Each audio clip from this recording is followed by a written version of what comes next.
Et oui, prendre soin de soi ne se limite pas qu'au physique, mais il s'agit d'un ensemble d'aspects qu'il faut intégrer et d'un ensemble d'éléments à ne pas prendre à la légère. Alors dans cette vidéo, nous allons parler de prendre soin de son physique, prendre soin de sa spiritualité et aussi prendre soin de ses émotions. Bonjour ou bonsoir en fonction de l'heure à laquelle vous regardez la vidéo et bienvenue sur ma chaîne, votre chaîne, notre chaîne, la chaîne des femmes épanouies. Alors je suis Masao Pemo Rebecca Fabiola, mais vous pouvez m'appeler Madame T.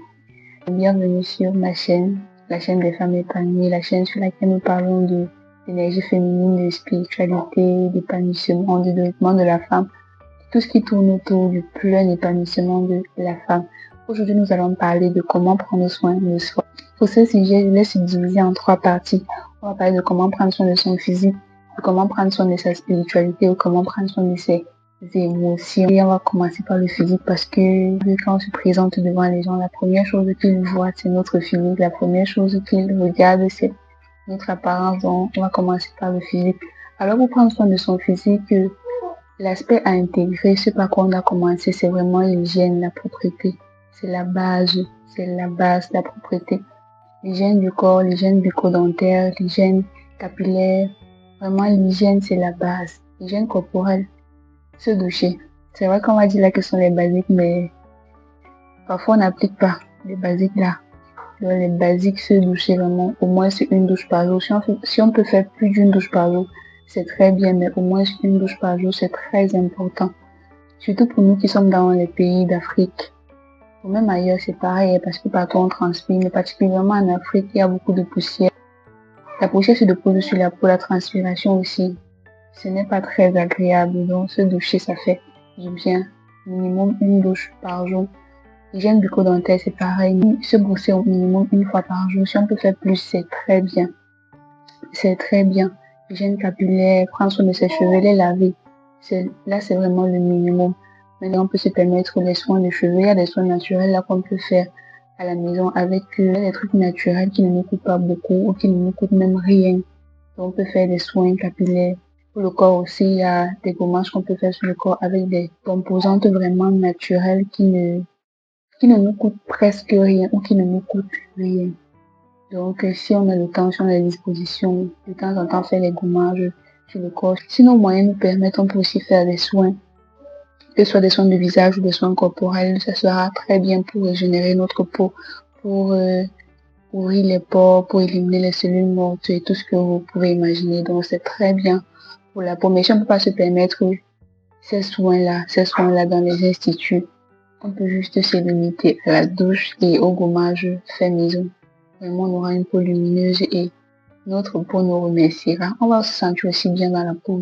Après l'hygiène, je vais aussi m'attaquer à l'alimentation. Prendre soin de soi, c'est aussi être attentif sur ce qu'on mange, ce qui entre dans notre bouche. Parce que notre santé, le premier élément qui nous permet d'être en santé, c'est notre alimentation. Notre corps nous dira merci plus tard dans la vieillesse.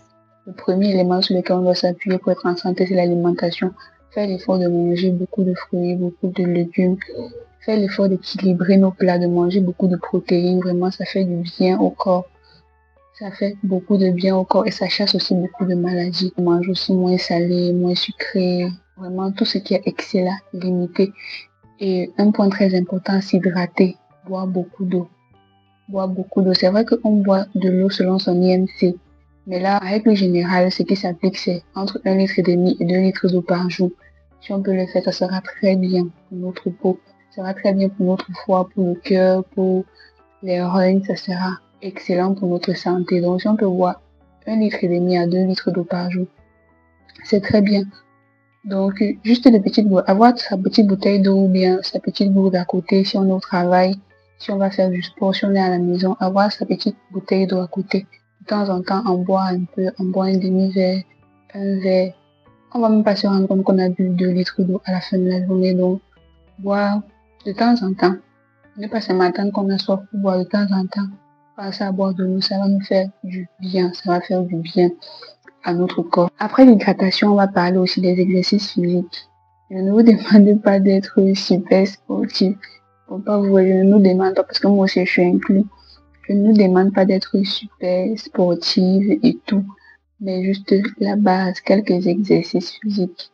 Pour être en forme, pour être en pleine forme, on peut juste faire 30 minutes d'exercice par jour. 30 minutes, que ce soit la marche, que ce soit même à la maison. Regarder peut-être sur YouTube, sur Facebook, sur toutes les applications qu'on utilise là.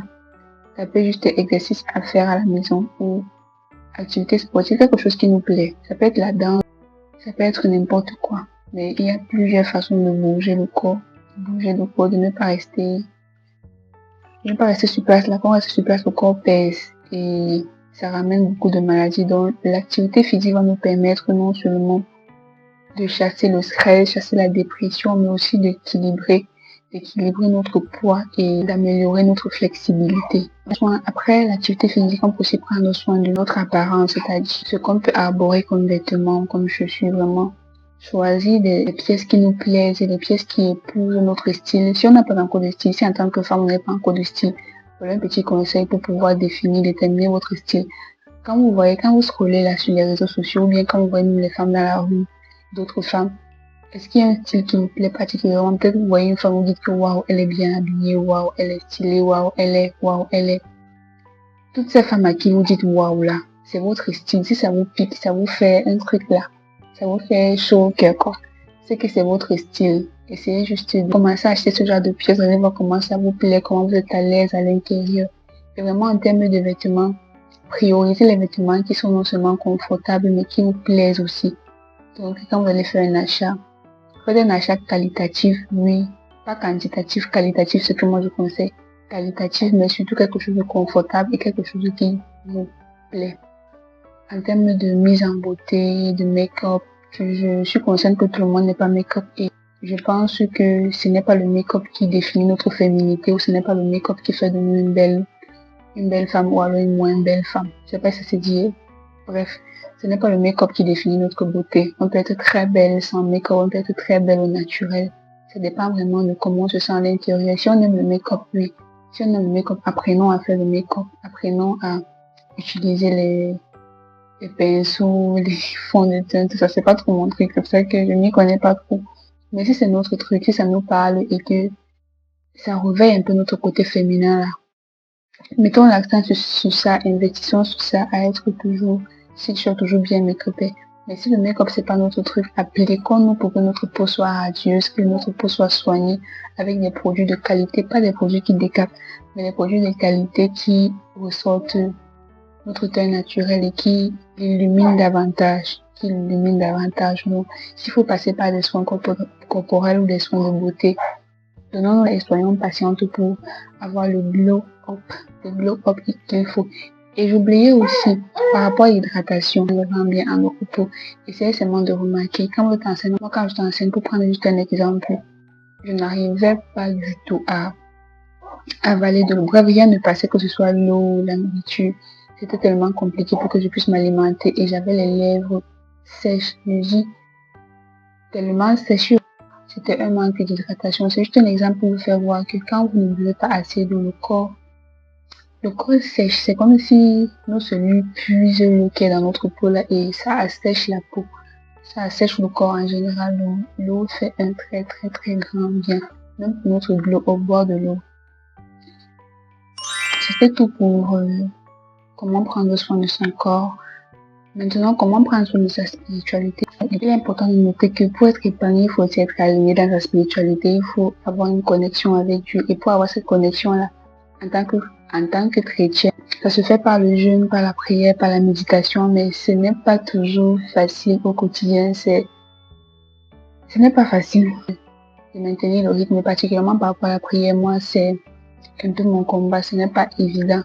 La méditation, encore, je peux garder le cap, mais la prière, parfois, il y a des moments où on se rend compte que la flamme a baissé, on ne prie pas suffisamment ou alors on n'est pas satisfait de sa vie de prière. Par rapport à ce point-là, moi, je dirais que si il y a des personnes autour de nous avec lesquelles on peut prier ensemble, on peut faire des programmes de prière, on n'est pas obligé de se voir forcément. On se cale une heure et peut-être on s'appelle à 7 heures, on s'envoie des messages, ça peut être ok, je suis en prière. La personne aussi en prière de son côté, ça nous permet de garder notre vie de prière.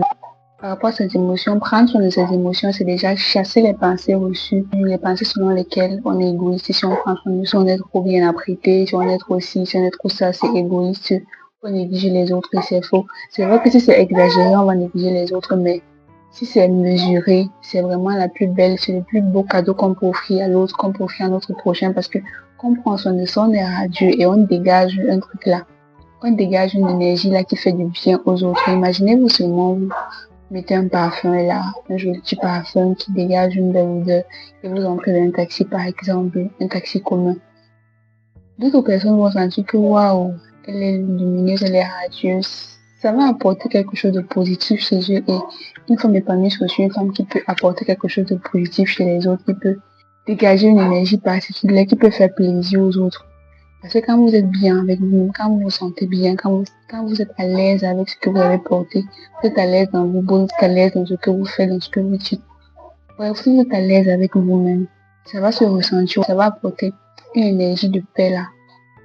Une énergie de paix là. Et des petits éléments qu'on doit mettre en place qui améliorent notre estime de nous, mais améliorent aussi notre relation avec les autres. Parce qu'on est à l'aise avec nous, ça nous permet d'être plus à l'aise avec les autres. C'est tout ce que j'avais à vous partager aujourd'hui. J'espère que vous avez aimé et je vous dis à bientôt pour une nouvelle vidéo. Portez-vous bien, prenez soin de vous. Bisous.